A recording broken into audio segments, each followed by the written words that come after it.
మరి ఏంటి ఈయన చేసినటువంటి ఘనకార్యం వల్ల వైజాగ్ అని అంటే ఋషికొండని బోడుగుండి చేసి 500 కోట్ల రూపాయల ప్రజాధనాన్ని తన విలాసవంతమైనటువంటి భవనం, ఒక పక్కన నేషనల్ గ్రీన్ ట్రిబ్యునల్ మరి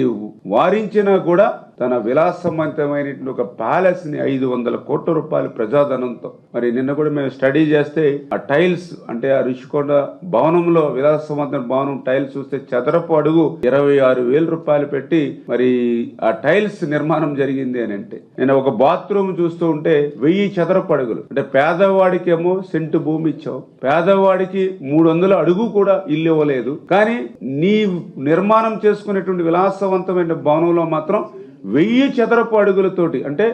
3 పేదవాళ్ళ ఇల్లు కలిపితే మరి 1000 చదరపు అడుగులతో ఒక బాత్రూమ్ నిర్మాణం చేసుకునేటువంటి స్థాయిలో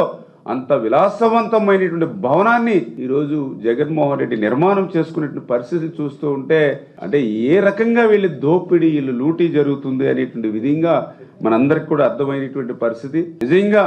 ఏదైతే ఆ ఋషికొండకి మరి జగన్మోహన్ రెడ్డి వెచ్చించినటువంటి ఆ సొమ్ముని పేదవాళ్లకు వినియోగిస్తే దగ్గర 25,000 మందికి మరి ఇల్లు నిర్మాణం చేసి ఇచ్చేటువంటి పరిస్థితి ఉంటుంది. అంటే 25,000 మంది పేదల ఇల్లు నిర్మాణానికి సరిపడేంత సొమ్ము ఈవేళ ఒక్క ఋషికొండకి నువ్వు ఖర్చు పెట్టి ఈవేళ ప్రజాధనాన్ని దుర్వినియోగం చేసావంటే ఇటువంటి వ్యక్తులు రాజకీయాల్లో ఉండడానికి అర్హత ఉందా అనే విషయాన్ని ప్రజలు కూడా ప్రశ్నించవలసిన అవసరం ఉంది.